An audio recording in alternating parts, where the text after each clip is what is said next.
Todos encontraram o livro do profeta Ageu, digam amém. Capítulo 2, versículo de número 9. Olha que texto lindo. Eu não vou falar muito, quero apenas lhe contextualizar, lhe apresentar em que cenário esse texto foi proferido. A glória desta última casa será maior do que a da primeira, diz o Senhor dos Exércitos. E neste lugar darei a paz, diz o Senhor dos Exércitos.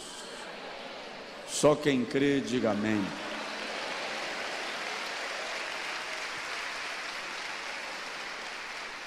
Irmãos, a melhor maneira de compreender este versículo é dar uma passeada rápida na história de Israel, desde a chamada de Abraão, quando o Senhor lhe aparece e diz: sai-te da tua terra, da casa do teu pai, do meio da tua parentela, para a terra que haverei de te mostrar. Abraão sai em obediência à ordem divina, e em meio à sua trajetória de fé, o Senhor informa a Abraão que a sua descendência seria grande e poderosa. Mas o Senhor também informa ao patriarca que a sua descendência serviria como escravos numa terra estranha durante 430 anos. E isto se deu quando os hebreus serviram na terra do Egito sob dinastias dos faraós, debaixo de uma ferrenha e tremenda escravidão, até que Deus levanta Moisés.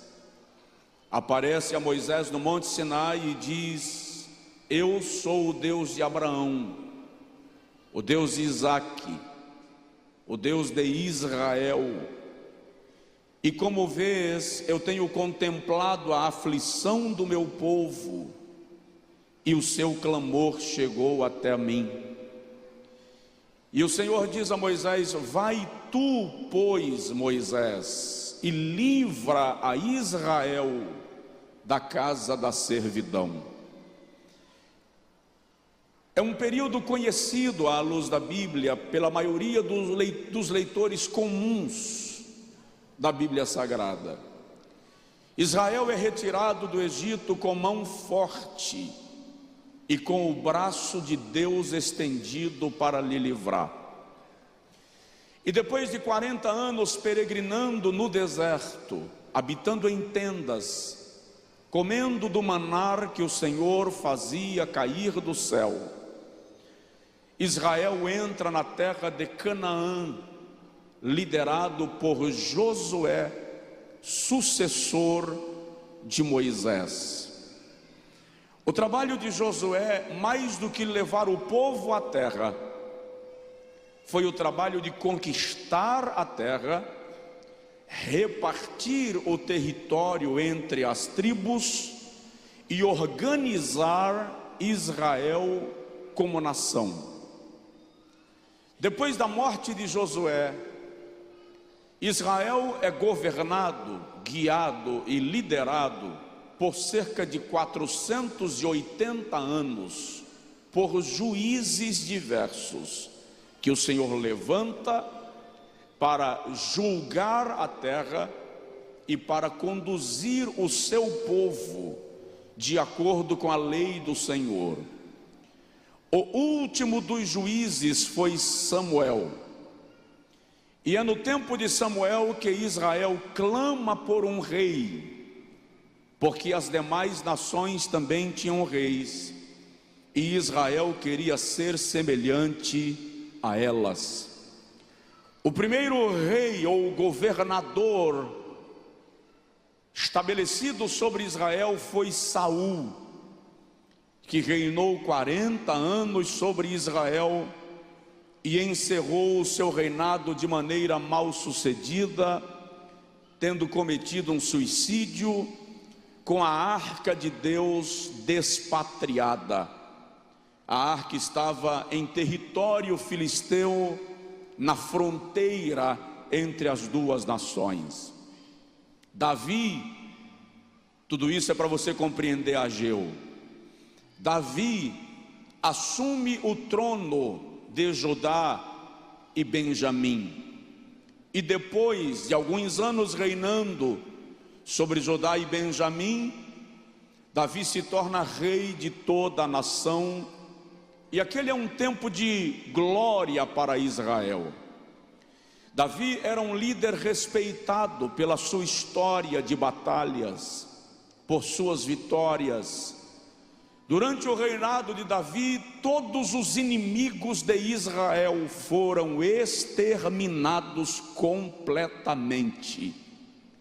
Ao longo de 30 anos, 33 anos, Davi reina e estabelece Israel como nação respeitada. Os inimigos de Israel silenciam e já não se levantam, tanto porque Davi era um homem de batalhas, quanto principalmente, porque claramente Deus estava com Davi, lhe fazendo bem sucedido, onde quer que ele colocasse o seu pé para batalhar. Depois do reinado de Davi, Salomão assume o trono, e o reinado de Salomão dura mais 40 anos. Eu já ouvi alguns pregadores dizendo que o reinado de Salomão foi pacífico, porque Davi era um homem sanguinário e Salomão era um homem sereno, calmo, tranquilo. Na verdade, o reinado de Salomão foi pacífico, porque Davi eliminou todos os inimigos de Israel e entregou a Salomão a nação pronta para prosperar, pronta para crescer. A função de Salomão é organizar Israel na sua infraestrutura, organizar a economia de Israel, construir palácios em Israel, em Jerusalém, para caracterizar a capital. E dentre os palácios que Salomão constrói, ele decide construir um templo para Deus, que na verdade é uma missão que ele recebe de Davi, quando recebe o trono. Salomão recebeu toda a estrutura, reserva financeira para a construção do templo. Que detalhe, a expressão bíblica no hebraico não é templo, é palácio. O que se estava construindo em Jerusalém era um palácio para Deus. Salomão demorou 14 anos construindo o palácio para Deus. Só para você ter uma ideia, uma equipe de construção norte-americana calculou: se fôssemos construir hoje o templo de Salomão, com todas as suas dimensões e o mesmo material que ele utilizou, nós teríamos que investir a ninharia de 7 bilhões de dólares. Aquele era o palácio para Deus. No dia da inauguração, a glória, a festa, a casa estava cheia. Interessante, a Bíblia diz que não houve pregação.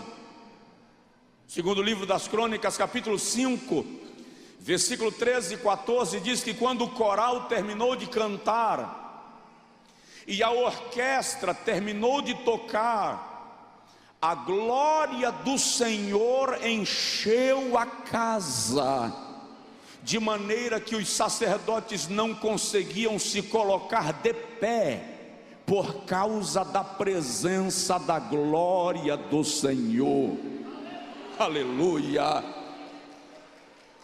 Aquele é o tempo em que Israel vive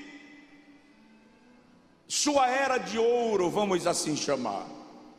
Mas 40 anos depois do reinado de Salomão, seu filho assume o trono, Roboão. E nos dias do filho de Salomão, Israel foi dividido em 2 reinos. Reino do norte, Israel, cuja capital era Samaria, e reino do sul, cuja capital era Jerusalém, ou reino de Judá. Alguns anos depois desta divisão, Tiglat-Pileser III da Síria invade e destrói o reino do norte, desterra as 10 tribos ao redor do mundo, e o texto diz claramente que o Senhor quis preservar a Judá. Mas ao longo dos anos, o povo de Judá vive ciclos de avivamento e de decadência. Um rei, isso está no livro das Crônicas, um rei se levanta, restaura o reino, restaura o culto, reorganiza a casa, restabelece a adoração. Quando esse rei morre, outro que vem depois dele destrói o templo, os altares de Deus, levanta altares aos deuses pagãos, prostitui o culto, e Israel e Judá passa a viver esses ciclos de decadência e avivamento, até que alguns anos nessa história de curtos reinos de avivamento e decadência, Nabonido, governador rei de Babilônia, começa a empreender a sua obra de conquista de reinos e da terra. Seu filho Nabucodonosor, general do exército de Babilônia, marcha contra Jerusalém. A violência do exército caldeu era tão grande que na visão de Joel eles são chamados de exército de gafanhotos. Eles vêm atropelando todas as nações à sua frente. E quando o jovem Nabucodonosor chega nas muralhas de Jerusalém, Jerusalém é sitiada por aproximadamente 9 meses. As fontes, os poços de Jerusalém são tapados, enterrados, de modo que não há suprimento dentro da cidade. Os judeus têm que se render por causa da fome e por causa da sede. A Bíblia Sagrada vai mostrar para nós no livro de Jeremias, nos livros dos profetas contemporâneos, que Nabucodonosor derrubou as muralhas de Jerusalém, ateou fogo no templo que Salomão havia construído, roubou e levou todos os utensílios sagrados. Alguns foram desterrados, outros foram mortos na espada dos caldeus. Os de sangue nobre, a exemplo de Daniel, Azarias, Misael, são levados para a Babilônia para servirem o palácio de Nabucodonosor. 70 anos se passam de cativeiro, Jerusalém está abandonada. Daniel é um dos principais príncipes de Babilônia. Os anos se vão e Babilônia cai, e o Império Medo-Persa se levanta. E é no período do Império Medo-Persa que o Senhor usa Isaías, aliás, é deste período que o Senhor usa Isaías para dizer: eu levantarei o meu ungido, Ciro. O rei Ciro emite um edital, e no edital de Ciro ele diz que as nações que estavam cativas do Império Medo-Persa e que desejassem voltar para a sua terra de origem, poderiam retornar, porque a Pérsia estaria permitindo a reorganização dessas nações. Judá é contemplado por essa lei. Segura lá. Quando Deus quer abençoar o seu povo, Ele muda uma lei, Ele muda governos, Ele atua de maneira poderosa. E é Neemias. Neemias é copeiro de Artaxerxes Longímano, trabalha na capital do império. E a Bíblia diz que veio de Jerusalém um parente de Neemias para visitá-lo, Anani. E quando Anani chega, Neemias pergunta: como está Jerusalém? Como está o templo de Jerusalém? E Anani responde que o templo fora destruído, que as muralhas foram derribadas, o sepulcro dos nossos pais está abandonado. E Neemias se recolhe para orar e para chorar. Isso é para você compreender o livro de Ageu. Se recolhe para orar e para chorar. E se diz que Neemias se recolheu em jejum e em oração por aproximadamente 4 meses. Depois de 4 meses, quando ele comparece diante do rei, com o seu rosto abatido, emagrecido pelo jejum, e o rei pergunta a Neemias: por que teu rosto está abatido? Neemias responde: como estará alegre a minha alma, se a cidade dos meus pais está destruída, e o sepulcro dos meus pais em abandono, e o templo do meu Deus em ruínas. A Bíblia diz que o rei Assuero deu a Neemias a autorização para voltar a Jerusalém.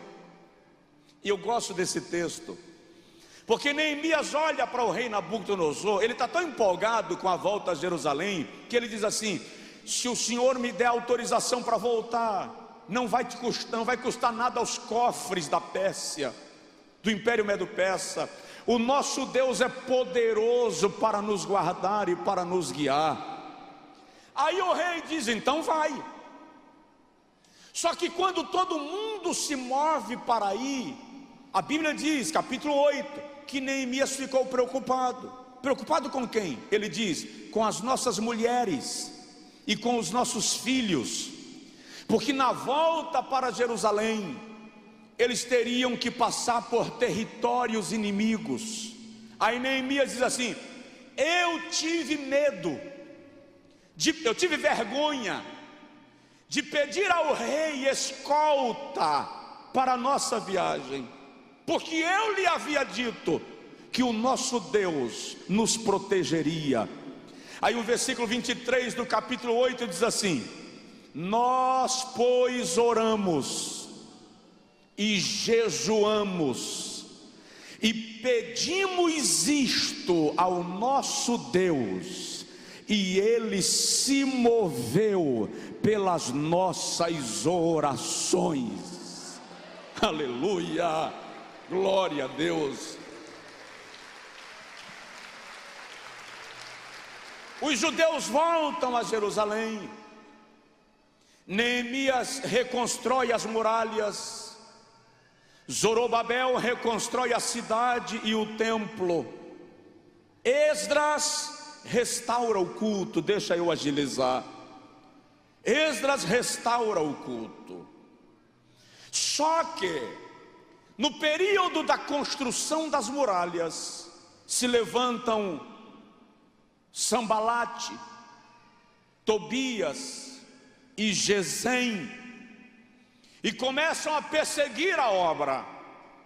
Neemias resiste e conclui a construção.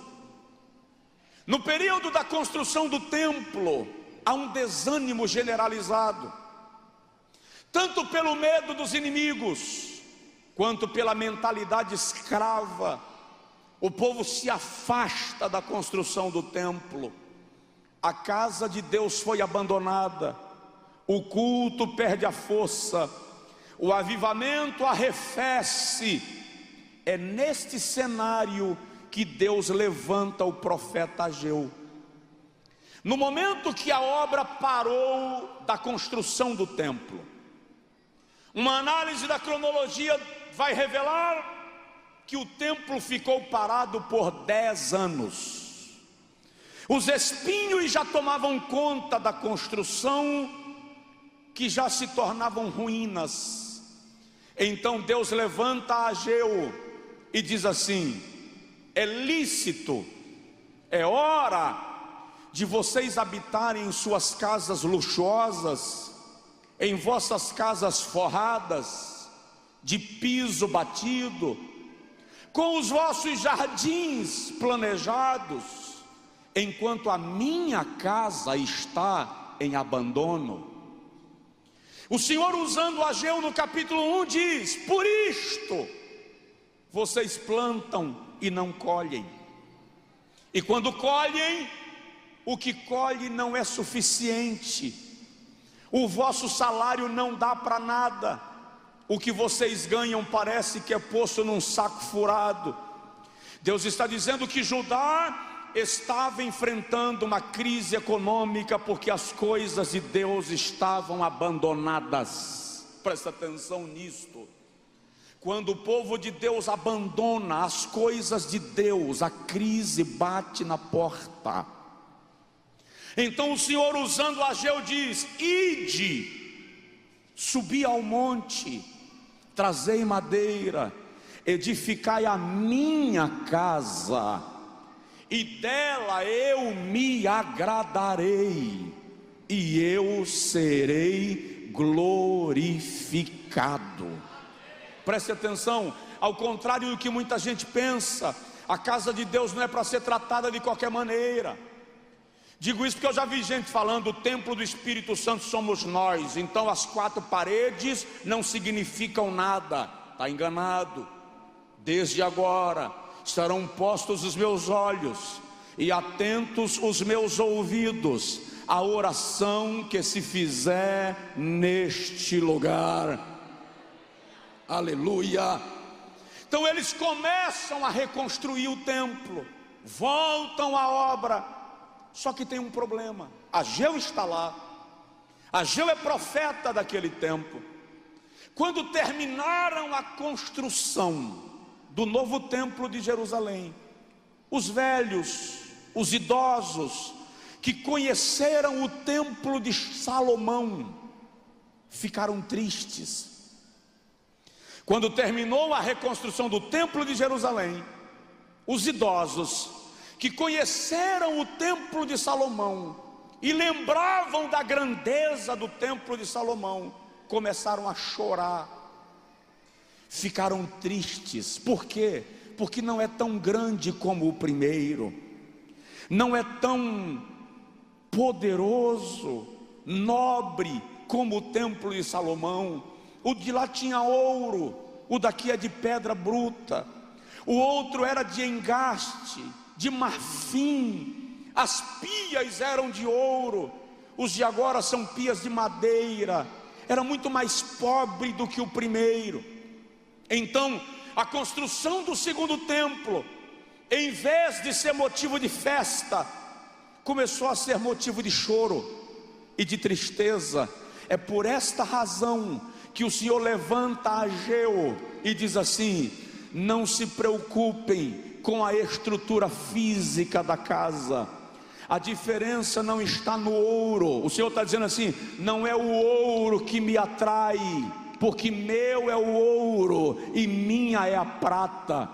O que Deus está dizendo é: eu edifiquei o universo com ouro, prata e pedras preciosas em abundância.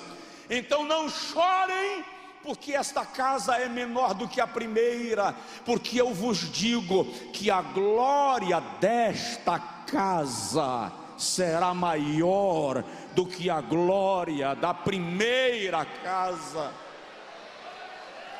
Você pode dar um glória a Deus, aplaudir ao Senhor, enaltecê-lo?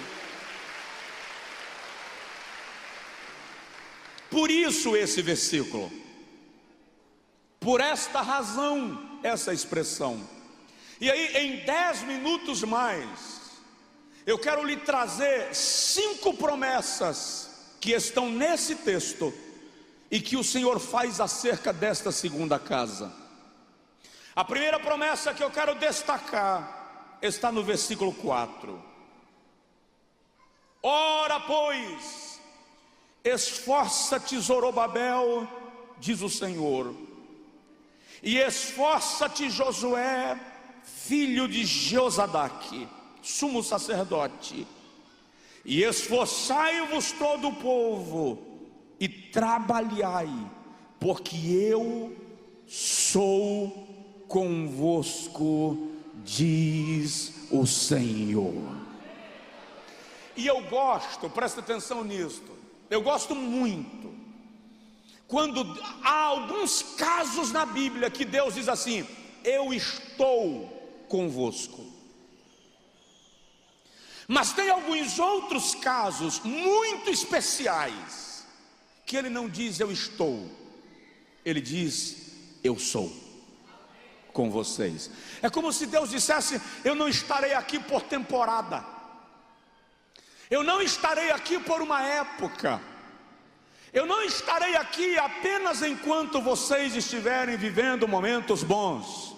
Eu sou com vocês, eu vou permanecer com vocês, a minha presença será percebida entre vocês. Esta é uma promessa, Deus é conosco. Só se você estiver me ouvindo, diz amém. Provoca seu vizinho, fala com ele: o Senhor é conosco. O Senhor é conosco. Aleluia. O Senhor Jesus disse um dia: onde estiverem 2 ou 3 reunidos em meu nome, eu estarei no meio. Depois o mesmo Jesus diz: e eu estarei convosco todos os dias, até a consumação dos séculos. A primeira promessa que Deus faz acerca da segunda casa é: eu sou convosco. Só quem crê diz amém. A segunda promessa está no versículo 4, no versículo 5.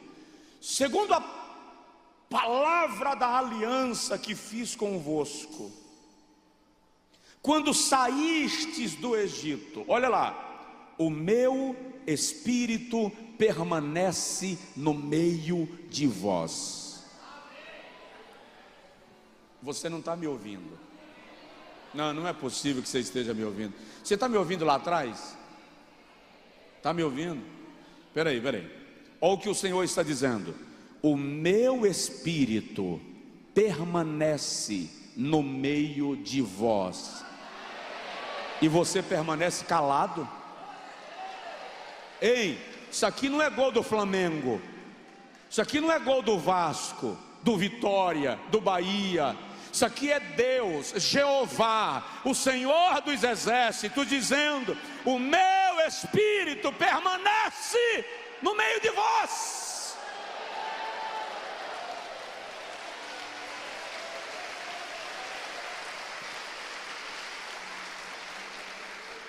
Seu time faz um gol e você assusta até o vizinho com o grito. Jeová diz: o meu Espírito permanecerá no meio de vós, e você não reage? Você não entendeu? Não entendeu? O Espírito Santo é quem nos guia, é quem nos orienta, é quem nos cobre, é quem nos dá autoridade no nome de Jesus, é quem nos consola, é quem nos adorna. O Espírito Santo é o amigo do noivo que dá assistência e cobertura à noiva. Vai lá, o Espírito Santo é quem batiza, é quem capacita, é quem distribui dons, é quem dá línguas espirituais, é quem levará a igreja ao encontro de Jesus. Aleluia! O meu espírito permanecerá no meio de vós. Olha a terceira promessa que Deus faz acerca da segunda casa.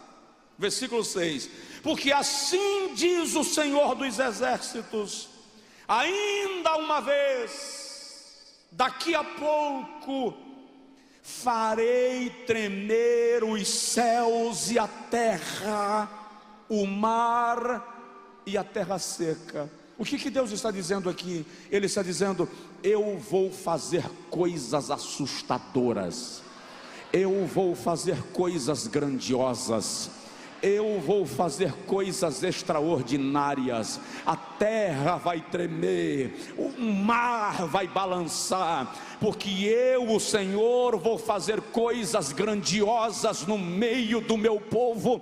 É o Senhor quem está dizendo.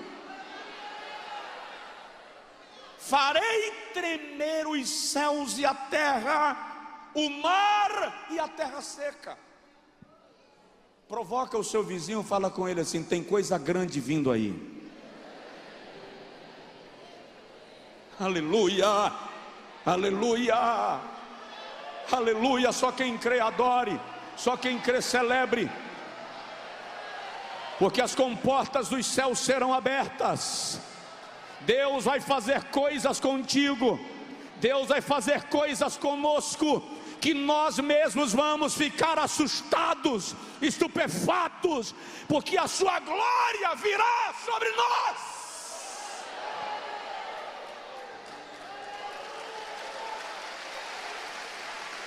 Ora elegante, ora mandar bagar.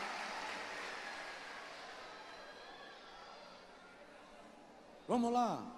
A quarta promessa que o Senhor faz acerca da segunda casa. Na primeira ele diz: eu sou convosco. Na segunda ele diz: o meu espírito permanece entre vós. Na terceira ele diz: eu vou fazer coisas extraordinárias. Na quarta promessa ele diz, versículo 7: e farei tremer todas as nações. Ninguém ouviu.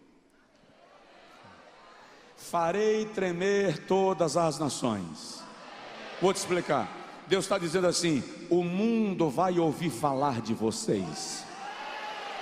Outras nações da terra serão impactadas através de vocês. Outros povos serão avivados através de vocês. É isso que Deus está dizendo. Eu vou fazer tremer as nações, e virão coisas preciosas de todas as nações. O Senhor está dizendo: eu vou trazer gente de longe para investir nesta casa. Eu vou trazer gente de longe para me adorar nesta casa. Eu vou trazer gente de longe para ser abençoado nesta casa. Aleluia! Presta atenção. Vou profetizar. Tem gente que vai sair da Europa para vir no Brasil só aceitar a Jesus aqui. Não é porque a salvação está aqui, não. É porque o impacto da glória de Deus será tão grande que o indivíduo vai ser atraído por esta glória. Aguarda para ver.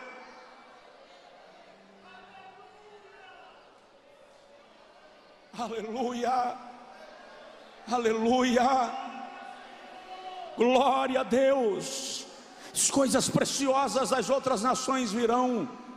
Eu profetizo que Deus vai levantar mantenedores, Deus vai levantar investidores, Deus vai levantar semeadores, Deus vai trazer coisas preciosas e colocar à disposição desta igreja, porque a visão desta igreja é de evangelizar a Bahia, o Nordeste, o Brasil e o mundo. Deus vai abrir as comportas dos céus sobre aqueles que se dispuserem a Ele. Haverá milagre. E sabe o que é interessante? Eu gosto disso, que os camaradas estavam chorando por causa do ouro do templo, do primeiro templo. Eles estavam chorando por causa da riqueza do primeiro templo. Aí o Senhor Jeová diz assim: deixa eu contar um negócio para vocês que vocês não sabem ainda. O ouro é meu, a prata é minha, eu trago de onde eu quiser, porque são meus. A glória desta segunda casa será maior do que a glória da primeira. E ele conclui dizendo a quinta promessa, versículo de número 9: neste lugar eu darei a paz. Neste lugar eu darei a paz. Neste lugar eu darei a paz. O Senhor está dizendo: pessoas vão chegar aqui atribuladas, e só pelo fato de terem entrado na minha casa, sentirão a minha paz inundar os seus corações. O Senhor está dizendo: tem gente que vai chegar pensando em suicídio, e a minha paz vai inundar a sua alma, e ele vai sair ávido para viver. Neste lugar eu darei paz. Então, qual é o segredo para a glória da segunda casa ser maior do que a glória da primeira?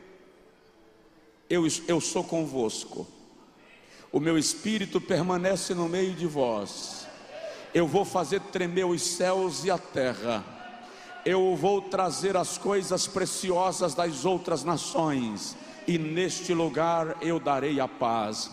É por essa razão que a glória da segunda casa será maior do que a glória da primeira. Só quem recebe dá um brado de glória a Deus e aleluia. Fica de pé, por favor, em nome de Jesus.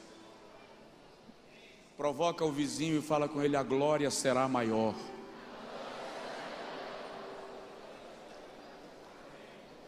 A glória será maior. A glória de Deus vai envolver e invadir a tua vida. O Senhor vai te surpreender, santo. O Senhor vai te surpreender, santa.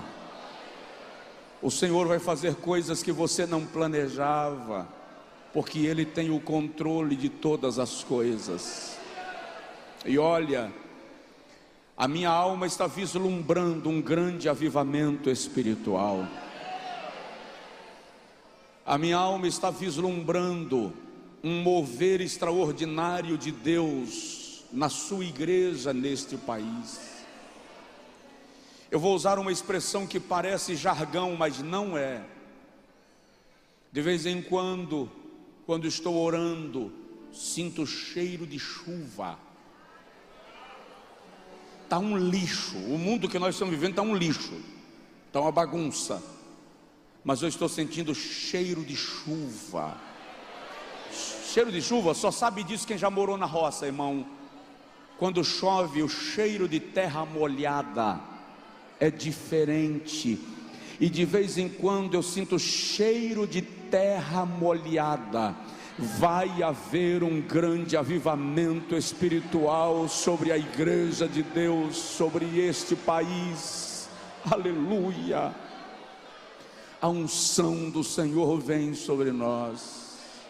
Levante a sua mão ao céu e diga para Deus: aviva-nos, aviva-nos. Ore agora e diz para Ele: aviva-nos, aviva-nos. Aviva-nos, Senhor. Aviva a tua igreja, aviva o Brasil, aviva a igreja brasileira, aviva as famílias do Brasil. Destrona a potestade, destrona o principado, lança por terra, Senhor, toda a articulação e orquestração das trevas. aviva a tua obra. Senhor, eu quero te pedir um negócio, eu vou te fazer um pedido muito particular. O Senhor, claro, só atende se quiser, mas eu te peço, faz algumas pessoas sentirem cheiro de chuva comigo nesta noite. Faz algumas pessoas sentirem cheiro de chuva nesse auditório. Eu sei que não está chovendo, e eu sei que não tem terra aqui, mas eu quero pedir, Senhor, faz alguns sentirem cheiro de chuva neste lugar. E aqueles que sentirem, Senhor, eu quero que eles não aguentem ficar quietos, que eles gritem, que eles chorem, que eles riem, que eles falem em línguas, em nome de Jesus.